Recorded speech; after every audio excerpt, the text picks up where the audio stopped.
Hello, hello.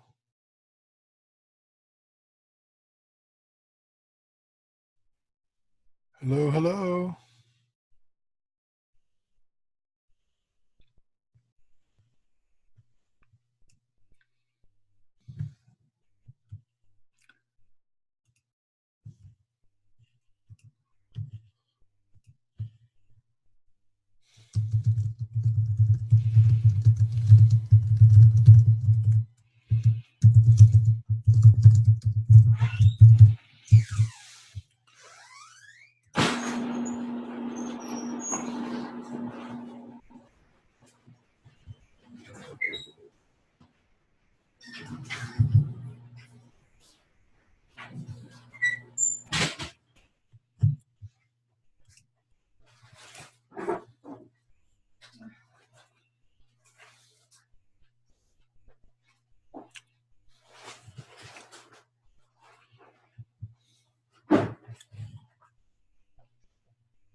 All right. Well, we've got 6:57, so we've got 3 minutes before we start in here.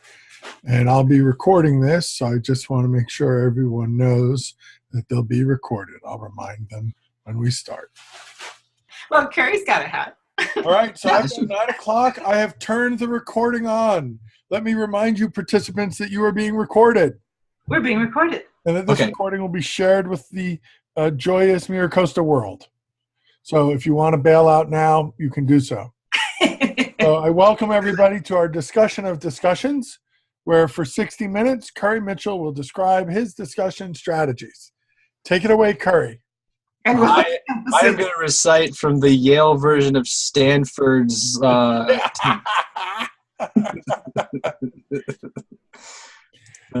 You know, I was one of the thoughts I had as I've been looking at a lot of different stuff.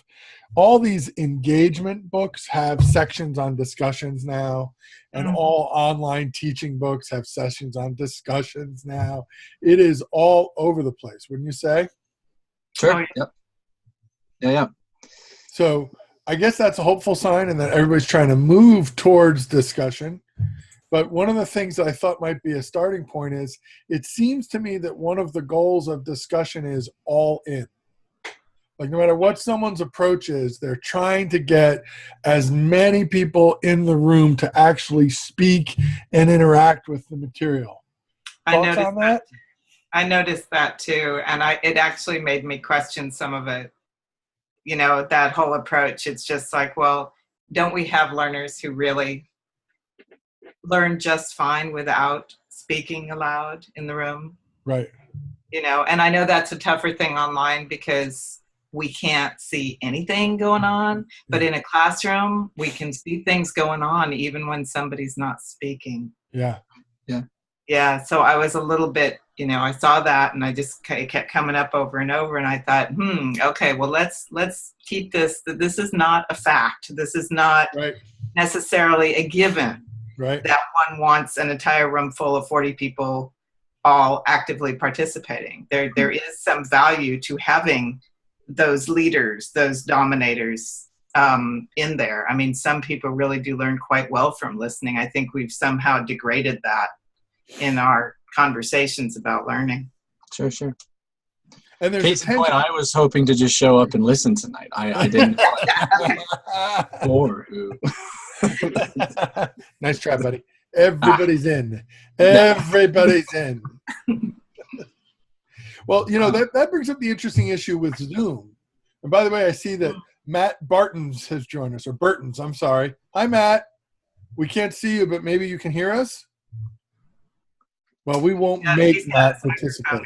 So he's saying hi in the chat. Okay, he is. Yeah, I'll watch the chat. Okay, great.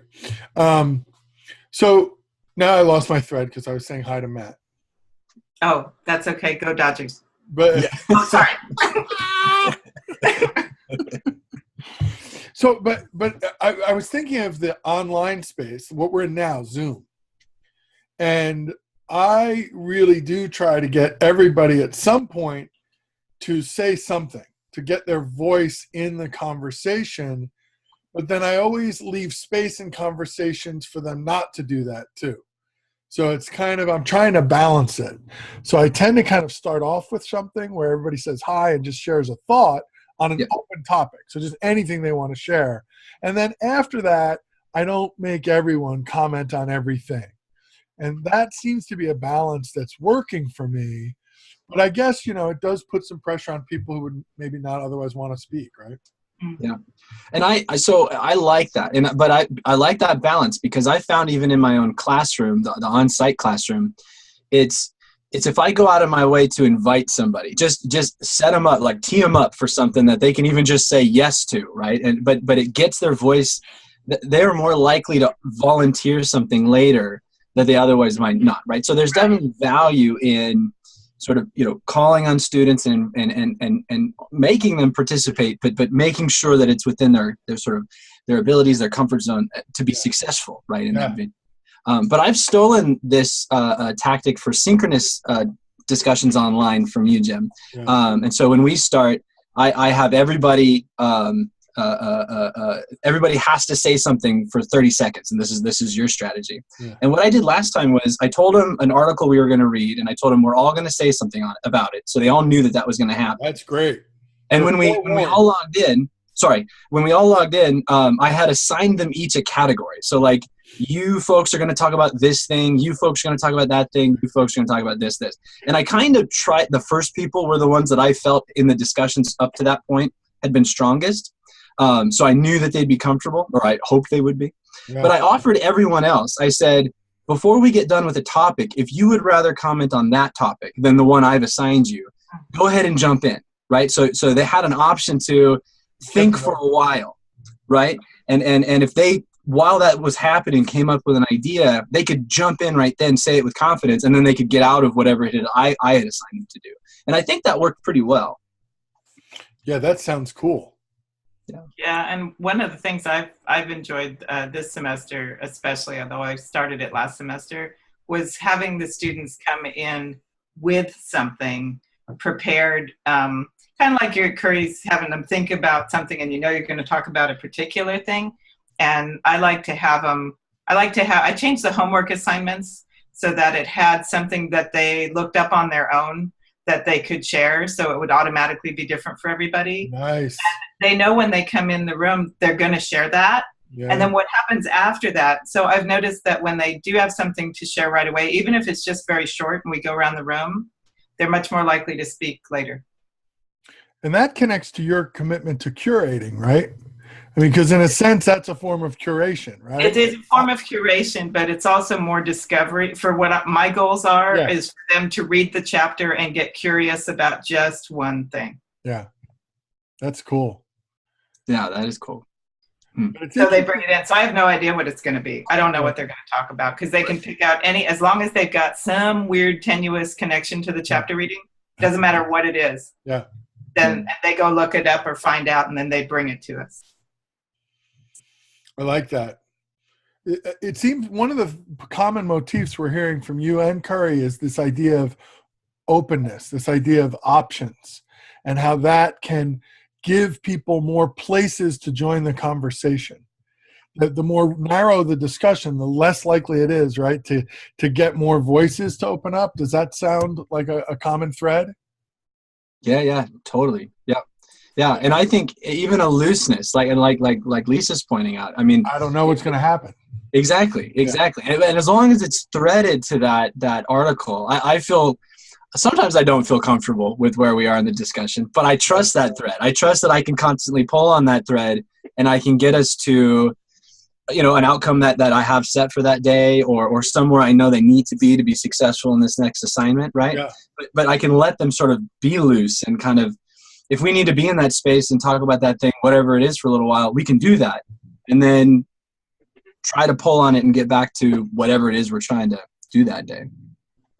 Well, maybe you two can speak to a problem I have with what I'm doing, because although they each bring in something and they speak, and although they're happy to deal with larger issues and talk about them, to me, they don't talk a whole lot to each other.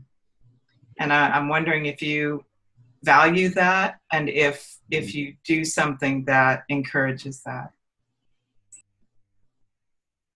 Are you talking online versus class? No, I'm talking in the room. I'm just in a classroom. I'll notice they're happy to talk to me. And I used to seat them round in a circle. Yeah. I had the space for it. Some classes I do, some I don't. But that seemed to make them edgy to be facing each other. And yet when they're all facing me, they tend to answer to me. And I'm just wondering if it's valuable to get them to talk to each other, which I think it is. Right. How can I engender that a little bit more? Curry is a master at that, actually. Yes, you are, Curry. Can you talk about how you get them to brainstorm together for so many of your writing activities? I walk in Curry's classroom, Lisa, and the write boards are covered with stuff the students have put up there that has sprung from their discussion with each other, right, Curry? Yeah. But I mean, it starts with everything you're describing, Lisa. I mean, and it's, early in the semester, there's this culture of we just investigate. We just ask questions. We just say whatever's on our mind. Like there's never a moment where I say, no, let's not, right? It's just whatever's said, cliche, colloquial, it goes on the board, right? And that's, we got to start that way. So that's just the ethos of the classroom. But I'll also I really struggle actually with just me talking and the whole class looking at me, right? I mean, I just, the kind of, right, this sort of silence. I'm totally comfortable with awkward silence. I'm fine with that. But I can tell they're not, like, we're not there yet. Like, we didn't. And so what I'll often do is, like, 30 seconds just debate with each other the thing I just said. And it totally energizes the room, right? And it gets them just talking. Even if they're just talking about the weekend, I don't care. It adds energy. But most of them are talking about what we just were talking about. And then from there, I can kind of overhear and I just call on people. Susan and David, you were just talking about something super interesting. Could you just share, right? And kind of, that's every week as we kind of just build that culture. And so I don't know. I mean, maybe we get to a place week 6, week 7 where I say, okay, chat with each other, 5 in a group, see what you come up with, put it on the board. Maybe that builds up to that point. But also, I don't know. I think it's just what you say, what you like your starting point. It's bring something tangential. I don't care what it is, and we're just gonna pull on that thread and investigate it. And you're just valuing that. I think that's the starting point, right? That's how you build knowledge. It's just where I'm at and where I can get with it, right? What I'm hearing from you. I'm sorry, Lisa. Were you gonna? Okay. No, I want to hear how you do it too. What I'm hearing from Curry that interests me, and it connects with the reading. As usual, I'm juggling like 4 different books and 10 different websites, and so I can't remember. But another theme in all the reading is there is a value early on in the semester in engagement for engagement's sake. That just creating a culture where people feel comfortable talking, and there's an openness, and then you scaffold that up. And that's is exactly what I hear Curry describing. So, by week 5, 6, you're probably in a mode where your discussions can be more productive, but that you've got to kind of invest that energy and time in more open stuff and more free stuff. But I also heard Curry say something I find really interesting, which is respond. I'm gonna put something up. I'm gonna say something, and I want you to respond. Like just an exercise in response to everybody's going to do that. And we could do it all together, or we could do it in groups of 3, or we can do it in other kind of formations. But the idea of kind of a required, like a prompt, like you're doing little prompts that shorter prompts that they have to respond to. I'll throw out one more idea on the theory side of this. I've noticed a surprising number of people who write about discussion writing about oh my gosh, I'm forgetting where are we getting all our action verbs from for slows now? What is it called? I don't know. I try really hard not to remember stuff like that. Is it Piaget? Who? Not originally. Bloom's taxonomy. Bloom. How many of the books that are talking about discussion at some point look at Bloom's taxonomy, and the new one and the old one, and talk about how to sequence discussion, questions, and activities to what you want to achieve on that sequence of thinking. And I think that's kind of actually a cool idea, right? What kind of thinking am I looking for them? It's probably not wise to put the evaluation discussion in week one, right? Week one, right? I want to start at a lower level, a confidence building level. On the other hand, every time we ask them for their opinion about anything, they are actually evaluating, right? And so I can sneak in evaluation as opinion and then help them understand, you just evaluate, and now you can write an analytical paragraph or whatever.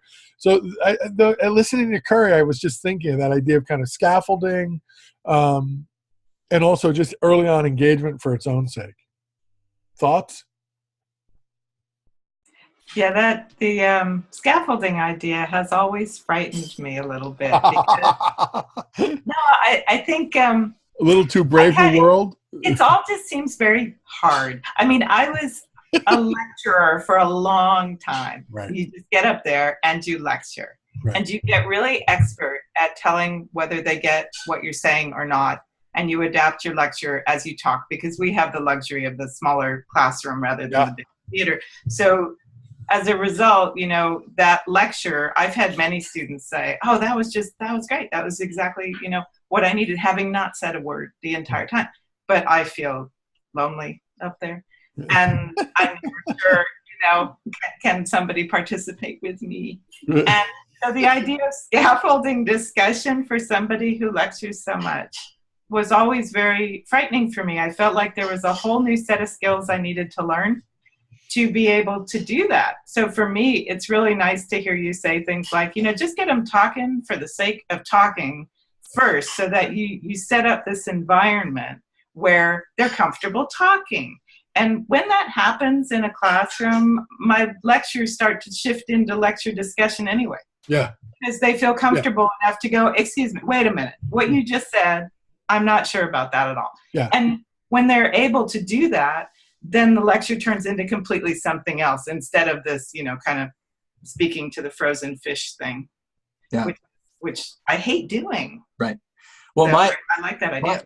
My mindset is always, I can direct energy. If there is energy, I can move that energy. Like, we can purpose that energy towards something.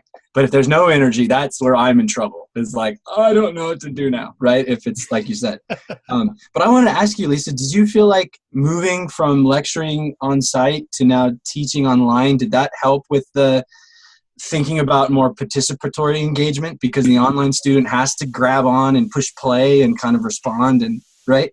What's interesting is the two feed off each other, because I do both every semester. I'm never fully online. I'm never fully on site. So the two really feed each other. Sometimes something will just work in the room that is so cool, I want to figure out how to do it in an online environment. And other times there'll be something so cool online, like students posting things and sharing them online was what led me to think about them doing it in class and putting everything they post up on the screen and having them talk about their work. That whole idea that I do now in the classroom, and the students love it, came out of me doing it online. So the two completely feed each other. I love working in both methods just for that. For everything, not just discussion. Yeah. That's awesome. One of the things that teaching online has helped me with is the value that there can be a very deep value in asynchronous discussion. That there can be a real richness about it if it plays out right. If you come up with the right set of questions, and I've really been kind of enjoying lately trying to stimulate better asynchronous discussions. And I've been focused on thinking when I design my questions for asynchronous discussion, of course I've got a what, right? There are whats that I want them to talk about. But lately I've been also thinking about how I want them to think. And so as I balance what with how, that's actually opened up question possibilities. And I've let go of the what a little bit and thrown in questions that are more how questions that are that they can spring from the what. And so now typically in my asynchronous discussion, I'll say, pick one of these 4 options and discuss it. And one of the options might be come up with something of your own that's better than my options. If I think they're in a place where they can, right, I'm going to design my own prompt. Damn it, Jim. And I've just been having a much better time with it. And sometimes I'm nervous, like, oh, I did a prompt in American Studies where I asked a question that they could answer without actually having referred to any of the art that I wanted them looking at. But it sprung from the art. It sprung from the video lectures and the notes, but they could go off on a tangent. And I asked myself why I wanted that question in there so much, because I knew, one, that most of them would answer that question because it was the coolest question. And two, it meant that a lot of them wouldn't actually show me they could analyze a particular work of art. And I realized I wanted it there because that was the one question where they would actually take what they're learning in this class and apply it to the real world. Like the thinking that I really want them to do ultimately, So I had to sort of let go of my objective for the lesson, right? And think about this larger life idea. And I remember what it is. I'll share it really quickly and then I'll shut up. A lot of art critics have studied the landscape art in the 19th century America and argue that Americans made this link between God, nature, and nation.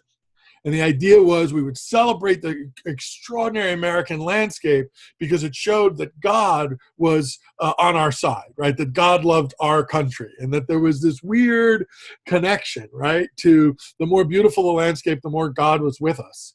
And I sort of, the question I throw out to the students is, what do you think of that idea? What do you think of the idea that God is in nature and the beauty of nature is an endorsement of the American nation? Does that seem like that was a good thing? Is that where we are today? And of course they all went off on that. But what was remarkable about it is they did exactly what I thought they'd do. They didn't really analyze any paintings, but they never could have participated in that conversation if they hadn't read all the stuff. Right. Like they had to have been informed by all the stuff to make their argument. And then they made all sorts of really interesting arguments. And it was a question I agonized over whether I wanted to include. Anyway.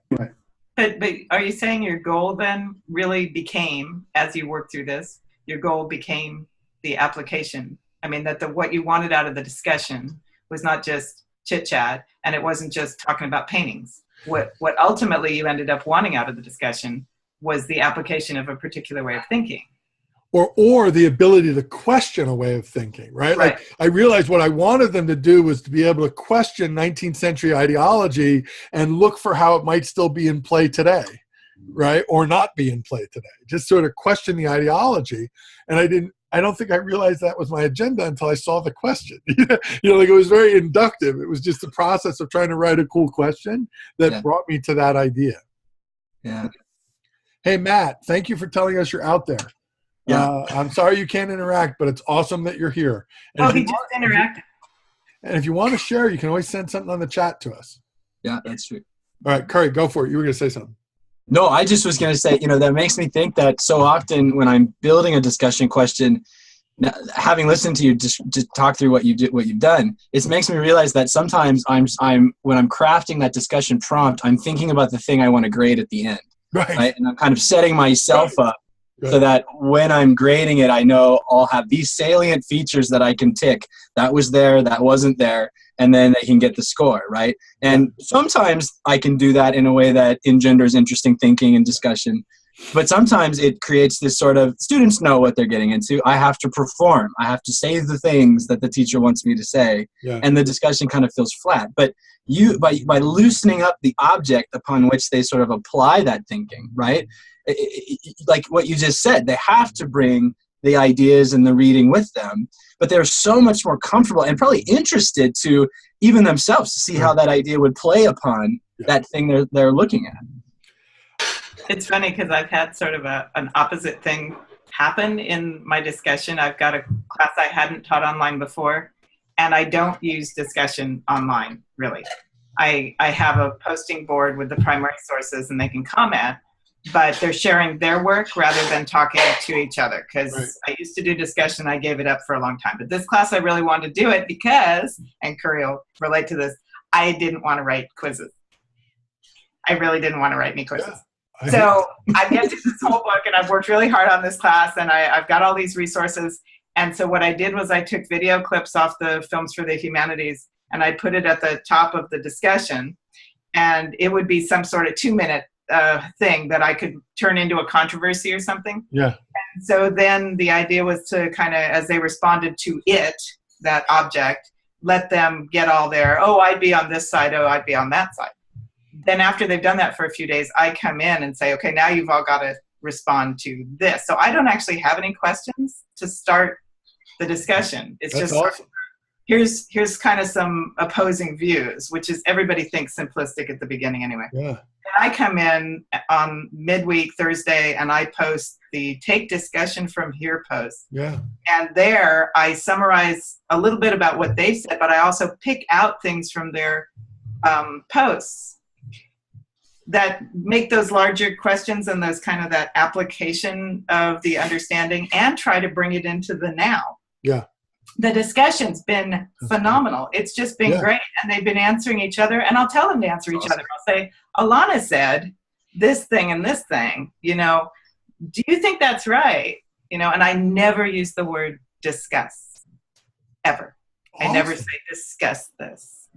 It's say, you know, that's cool. Counter what she posted or, but what's funny about it is I keep trying to get them to apply history to now, because there's so much stuff in American history that applies to now, and they want to stay in the past. When I had them writing about Reconstruction, it's like, cool. They're pulling down statues and stuff back east. The students want to talk about how Reconstruction affected people right then. And it's that's like, awesome. so funny, I can't pull it forward.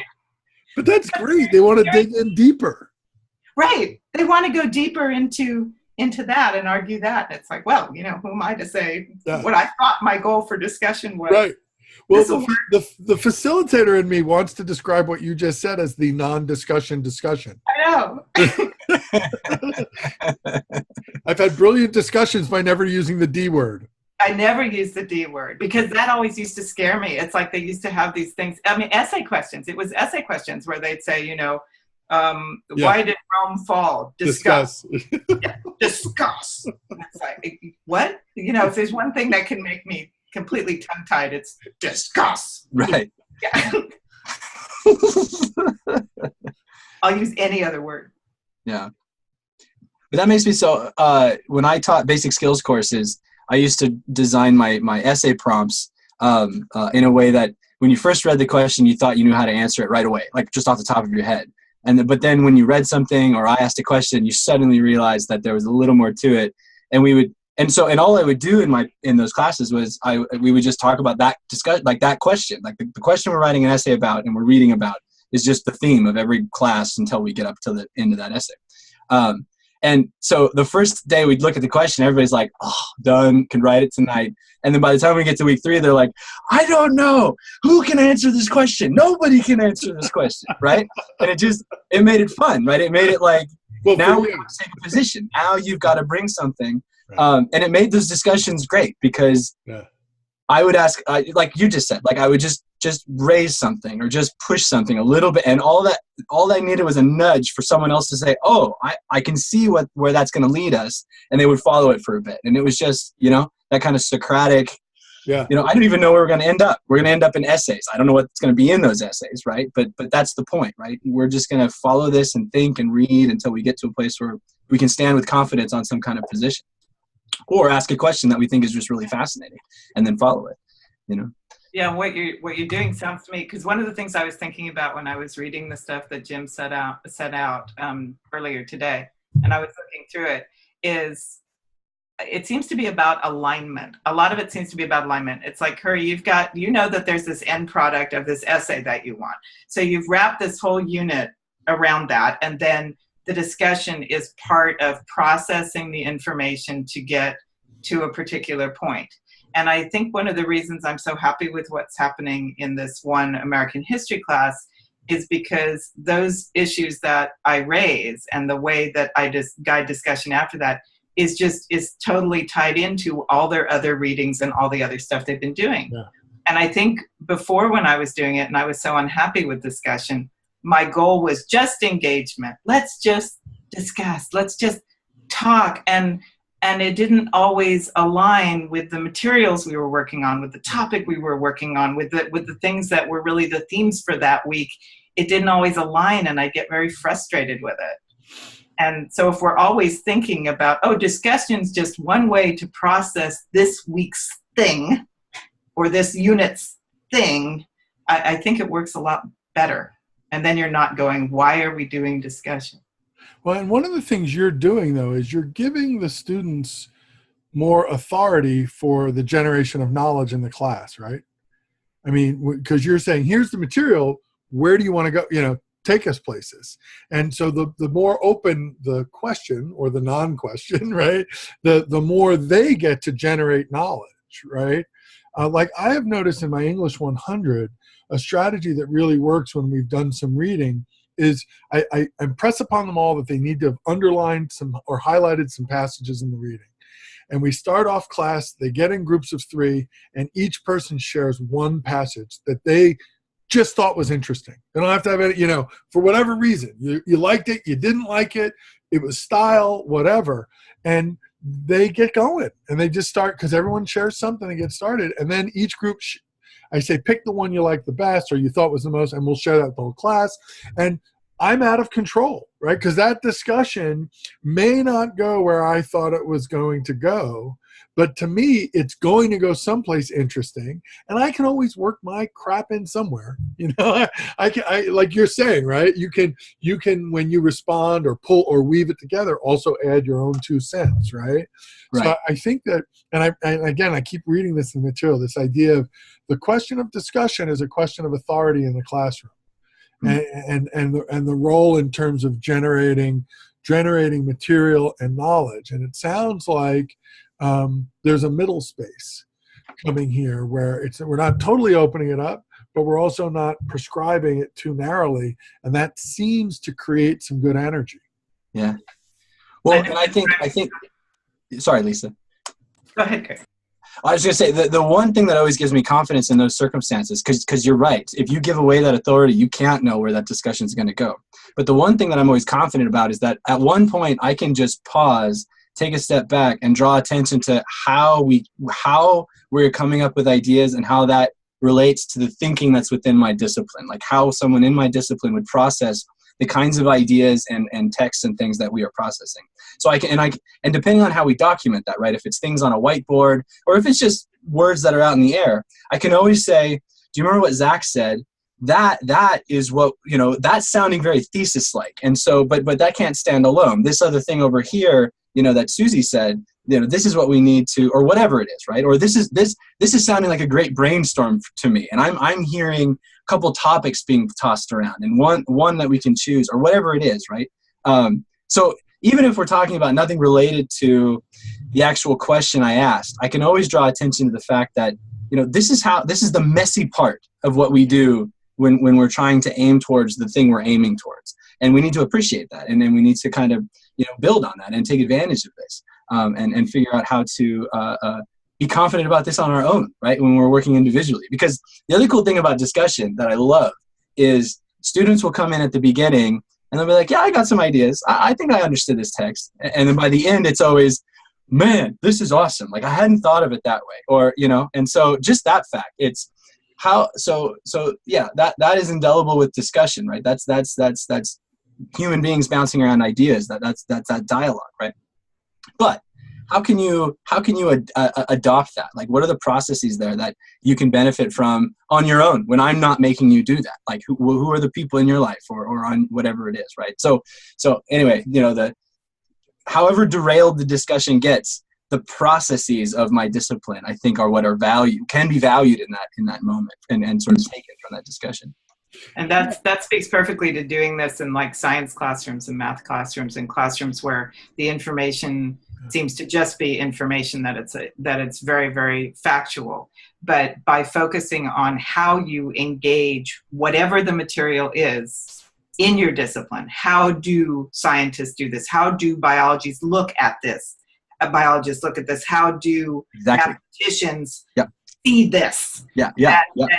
We're really giving something to students, I think, when we do that, especially at community college, where many of them, they don't know what major, teaching them how we think in all these different disciplines, I think, is crucial, and letting them play with it is just cool. Yeah. And theoretically, our outcomes are supposed to push us to do that, right? That's the theory of outcomes, is they're supposed to focus on skills rather than content. But sometimes I feel a little trapped in my outcomes, because my outcomes may be focused on 3 different skills, and none of them are my real agenda. Oh yeah, no, we really struggle to get the broadest view of what historians do when we created those outcomes. And when I feel trapped, it's never by the outcomes. It's usually my questions. Yeah. When I try to do questions as a basis of starting discussion, Yeah. I get trapped in the question. The question I wrote for this unit last semester is not the right question for this group of students. Right. And they answer it and they're done, and I'm standing there going, okay, that totally didn't work. Yeah. In fact, my questions for primary sources are actually written in my book. And it's like, sometimes I just want to just get a Sharpie and go, okay, never mind. Just don't even look at that question, okay? Pay no attention to those. Pay no attention to the question I thought I wanted last semester. Let's do something completely different. And so Curry's idea of opening it in that kind of way is just, and your idea of just, pick something. Just choose something. I seem to be more worried about doing that in a classroom than I am online. Oh, that's interesting. Because in the classroom, I tend to give them the question. Yeah. And now I'm seeing that's a really bad idea, because then how can I teach them how historians think if I've essentially framed it for them already? Right. So Matt is saying he teaches math, and was going to say classroom discussions are important because sometimes students can bring out each other's perspectives, which an instructor can't always do during lecture. Yeah, exactly. I think math is crucial for that, because people get blocks in math, right, Matt? And they need to get through that, and talking about it and providing their perspective on how to approach the subject, I think, is really crucial. And Matt's language also opens up why discussion is often emphasized in equity pedagogy. Right? How do we create a place where people coming from different perspectives, whether it be a cultural one, whether it be LGBTQIA, how do we create space for people who come in with different lenses to feel that they can participate, and we actually engage those ideas, and those perspectives. Right. And he's saying it's a great way of checking in, that's kind of what I meant, where when you lecture in a room and you can see kind of what's going on. But a lot of times you really can't. And if you are having some kind of discussion, even if, especially in a big group, if one person doesn't get something and is willing to say so, or if somebody gets it wrong and you've created a comfortable enough environment that's totally okay, there will be multiple people who benefit from that, and you won't even know it. Totally. And I think in that regard, discussion really does have that benefit of the self-assessment, right? The assessment of how things are going and what's working and what's not. But I also think Matt's point also speaks to what Jim's saying, and I just want to push that a little farther, that, a student voicing something from their own perspective with their own language gives another student the step they needed that I can't supply, because that gives them language that they're closer to build the thing that I'm trying to describe, and I'm failing to do so. You know what I mean? And so it's that discourse, right? It's that discourse of the classroom where we collaborate together to describe the thing I'm up in front thinking I'm saying clearly, but clearly not saying. So could you guys translate this into TeamSpeak, please? Or whatever it is, right? Yeah. Well, it's an interesting idea. I've been thinking more and more lately about how when, I remember in my younger days as a teacher, when students didn't understand something I had just said that was so brilliant, I'd be a little offended, like, what do you mean? It was amazing. And now I'm sort of like, if you don't understand what I'm saying, I probably screwed it up. Tell me that, and I'll try again. And we'll just keep trying till I find a way that connects to you. Let's have a conversation about what I'm saying that doesn't work. And I think when This gets me at something I want to make sure we talk about tonight, which is instructor presence in discussion, both on-site and online. I'm reading a lot about the importance of an instructor moving around a room in an on-site setting and listening. And I've had so many times, because I get so excited, a group will be having a cool discussion, and I'll jump in and say something, and there's stony silence. Like I've ruined the discussion. I know. And I thought it was so amazing. So it's like, oh God, that's an amazing idea, blah, blah, blah. And then silence, I've killed the discussion. So I've been seeing in the stuff I'm reading, and I had also noticed in my practice over the last 4 or 5 years that when I can discipline myself to listen more and hold off on responding, and maybe like now I even walk around the clipboard and take notes, and then pull the group together and highlight 1 or 2 things collectively rather than intervening with individual groups. That seems to work better for me, although certainly there's times where you have to intervene, right? Yeah, and I would say that's the value of the whiteboard for me, is because I get to write down what the student is saying, and I have that feeling like I am totally participating, but it also holds me back. Because my other inclination is just to repeat back what the student said, because I'm super excited about it. And when I do that, I'm using my language and I'm going way too fast trying to connect it to an outcome. And they have the sort of simultaneous feeling of, thanks for stealing my idea and saying it in a way that's way more confusing than the way I just did, right? Thanks for rephrasing my observation for Jacques Derrida. I just want to, because you made me think of this, and I just want to throw it in there. It's just an instructor presence and how to kind of facilitate discussion as a listener. I think I started doing this totally on accident, but I became aware of it, and now I always do it on purpose. A student that's speaking on the left side of the room, I migrate to the right. Yes. So I put students between me and the student speaking. Absolutely. And the second someone next to me starts talking, I move to the other side of the room. So they're always projecting over each other. And I have nothing that I just want, exactly. Like I just want that everybody inside the conversation, right? I think that's the best way that I'm thinking about it. So we're literally saying in the physical space where we are and how we're moving. And there's certainly no version which is you sorting folders or going through drafts on the desk while they're discussing that works, right? Right. But I've caught myself in that, right? You walk in the room late, you've got a stack of papers, you've graded them, but you didn't write down all the grades. So you get them talking and you're writing down the grades at the front of the room and looking at you. Yeah, totally. Yeah. These are the realities. I mean, it gets at how carefully prepared we need to be, right? To walk into a room and really effectively facilitate discussion. Well, one of the things, I don't know the extent to which this works always, but I try to focus on modeling. I know what Curry's saying about we don't want to be rephrasing what they say in scholarly language because it makes it sound like, oh, what you said was fine, but not fine enough. I mean now I'll say it the right way. Right, let me tell you, real professionals say that. So we don't want to do that, but at the same time, I want to model the thinking through and the going the wrong way. A lot of times I'll say something even when they're just telling us what their homework was, and I'll say something and then I'll go sideways with it and say, did that go too far? Does that not work? Because I want them to see how the thinking processes go and how they can go awry and how that's okay. Yeah. So I do want to do some modeling of that, of thinking things through and coming to a conclusion that really doesn't quite make it, or coming to a conclusion I'm happy about. They'll be thrilled to tell you that they always know when I've come to a conclusion that I think I've got it. So then there's that question of engagement in a face-to-face or a on-site. What about engagement online? What are kind of some of the strategies we're thinking about or playing with for our role in an online discussion? And we can think asynchronous and synchronous, right? Because we've got the two dynamics now. Yeah. I'll let Carrie speak to synchronous because I haven't really, I'm not that brave yet.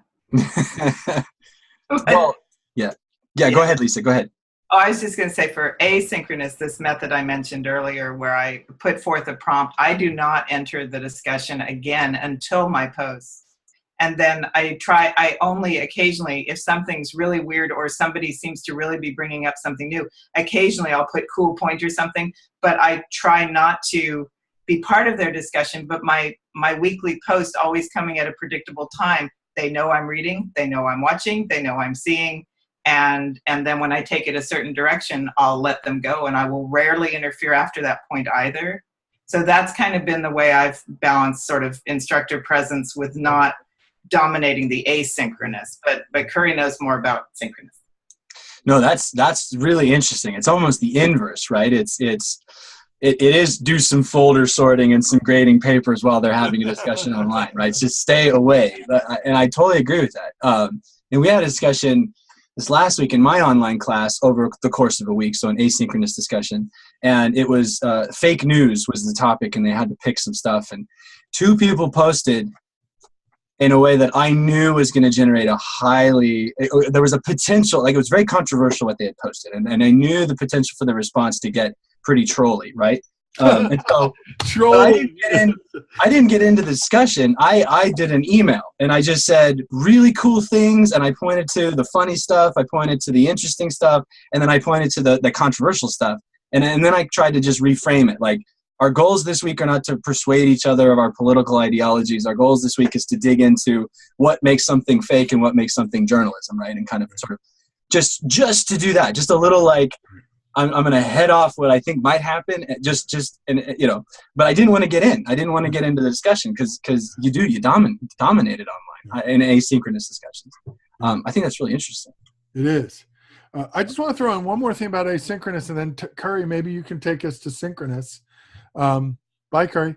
So the turnaround. So I've been turning around and been kind of rude, but this is why. This is why I've been a jerk. Oh, that's awesome. This is now tearing apart my office. Yeah, hello. I'm sorry about that. Oh, it's awesome. What are you talking Go about? ahead. So the only idea I wanted to share about asynchronous that was on my mind tonight is I have found my asynchronous interactions between students gets better when I focus on the word connection. When I say, find a post and make a connection between something your classmate says and something else we've talked about this semester. And it may be that broad. I may say connect to anything we've done, or I may give them a frame, right? I may say connect to one of these early 19th century authors or whatever, but leaving it open and talking about connecting ideas more than responding or evaluating. Or discuss. What was that? Or discuss. Yeah. So maybe it is. The moral is connect versus discuss, right? Yeah. That's awesome. So Curry, we're kind of running out of time because I think are we supposed to do a 50-minute block, Lisa? Is that the way? Supposed to. Now you're in charge of PDP, but that's been the rule.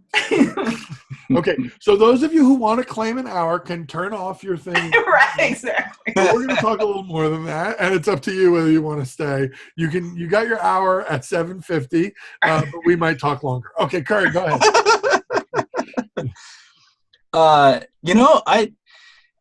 So I already kind of described the things that I've stolen from Jim, and I think that's a big part of my presence in sort of strategy, I'd say, in synchronous discussion is try to tee everybody up to have something to say with confidence and start that way. That way it's immediately a collaborative space.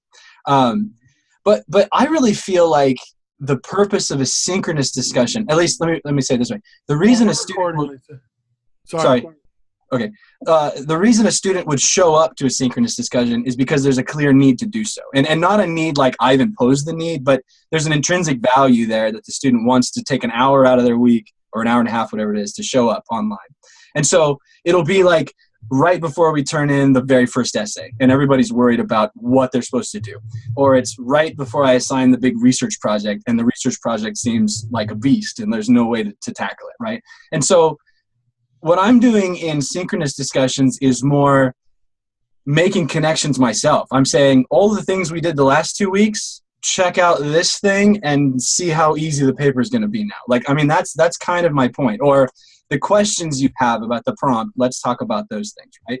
And so it's almost all them doing stuff. It's a warm-up discussion, so our voices are in there, and then it's some quick like clarification of steps to get from where we were to where we need to be, and then it's like a half hour of collaborations in a Google Doc, right?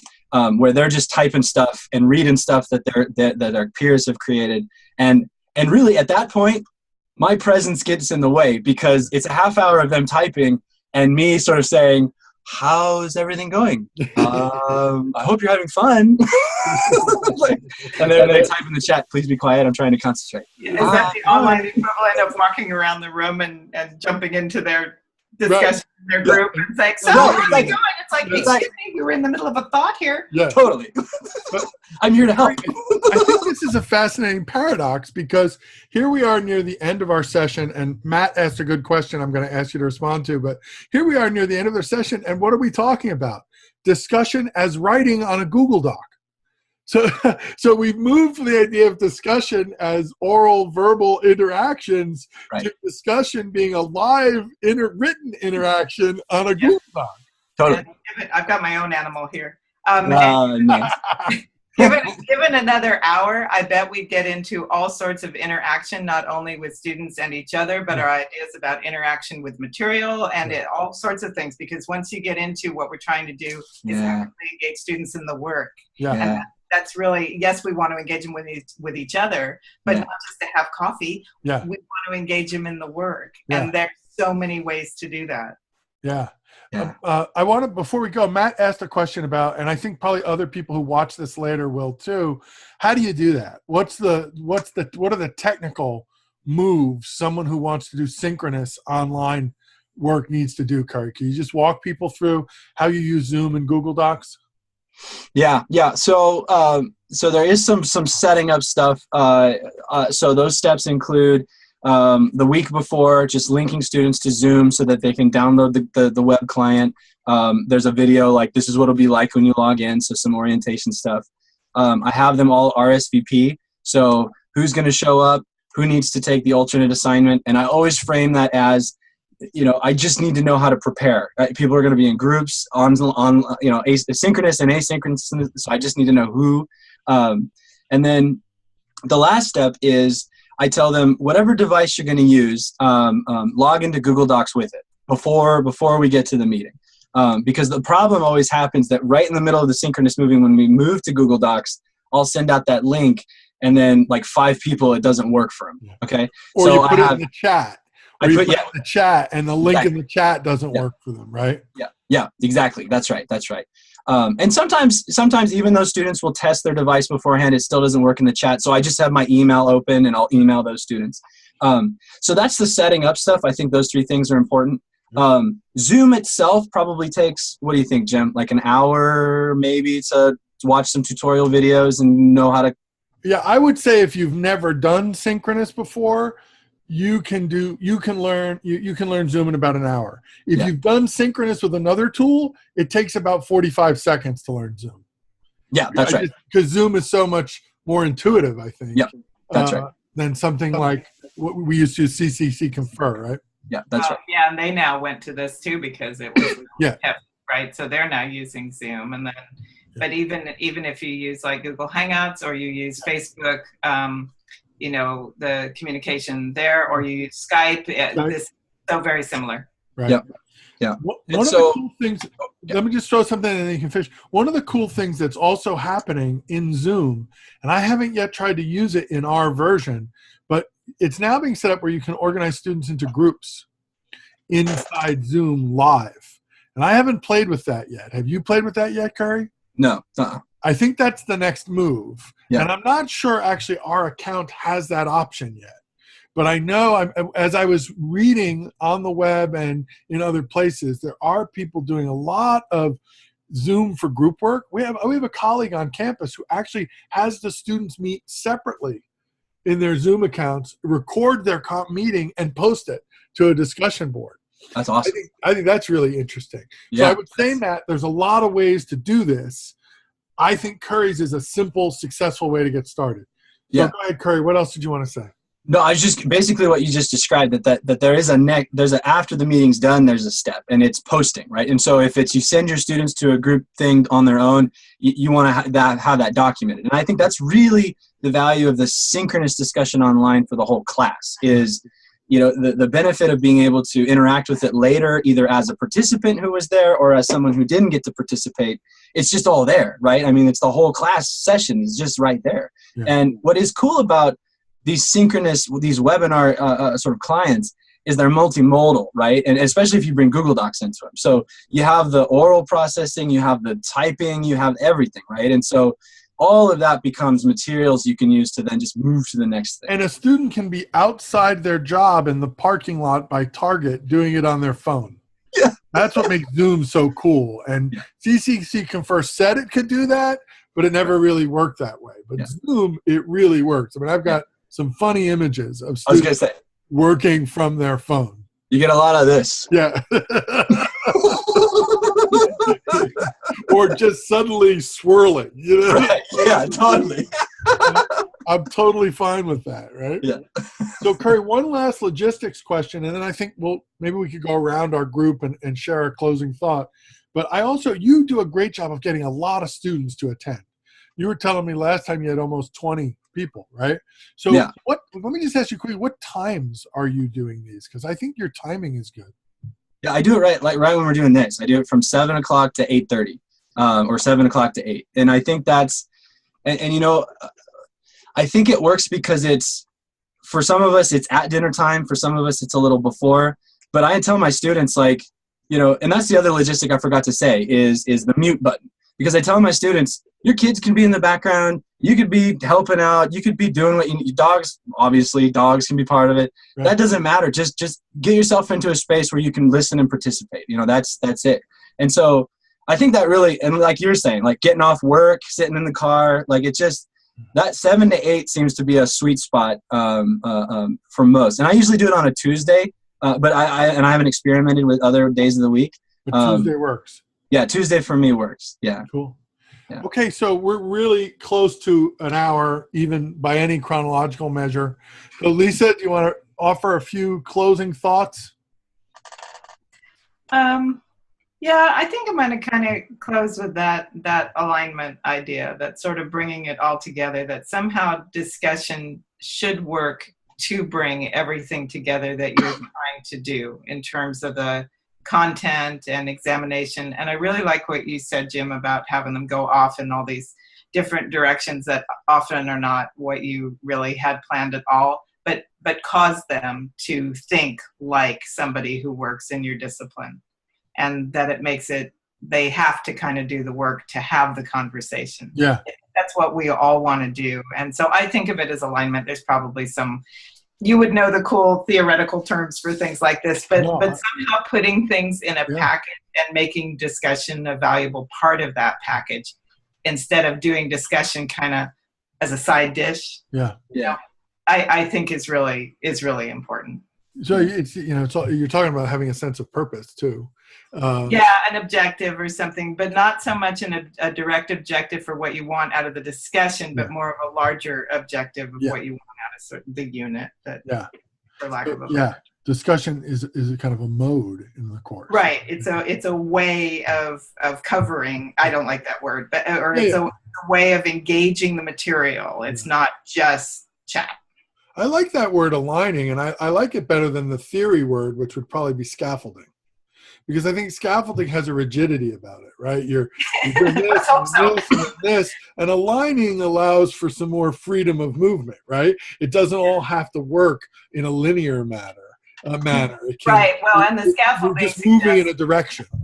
Right, whereas scaffolding seems to suggest a particular direction in your building. I think of scaffolding as kind of like building blocks. First, literally, right? The scaffolding of a building, yeah. Right, and whereas you have these discussions where, like Curry mentioned, it's you just talk about something interesting about or one thing that we've presented to them that's loose and open. Yeah, that doesn't strike me as really scaffolding. Right, it doesn't. It is. Aligning's a better word. I like that. That's cool. So. Yeah. All right, we're going to give Curry the last word. Curry, you are the last hurrah. Okay. What final words of genius do you wish to leave us with? Oh, if it's gonna be genius, then I'm gonna echo Tony Berman. And I remember him observing a class of mine one time where it was all discussion, and one of the things he left me with in our sort of chat afterwards was not allowing what we do in the classroom to remain at a coffee shop conversation. And sort of these coffee shop discussions where we feel like we're solving all the world's problems and we dive into some fascinating stuff and then we leave and then we get more coffee the next day. And so it's exactly what Lisa's saying. It's align that really cool investigative experience with something, whether that's a reflective assignment at the end or an outline for a paper or a way to think about an article you want them to read that weekend. It's that cool experience aligned with a thing, right? And don't let it just be a cool coffee shop conversation that stays in that space, right? Something we take with us. And that's totally Tony Berman. I think that's a great note to end on, and we're almost exactly on time. I want to thank Matt and Curry and Lisa for being here, and we will make this recording available to folks who want to participate in the discussion later and accumulate flex hours later off the schedule. So thanks for getting our conversation series off to a great start, everybody. Cool. Thank you, Jim. Bye. Good night.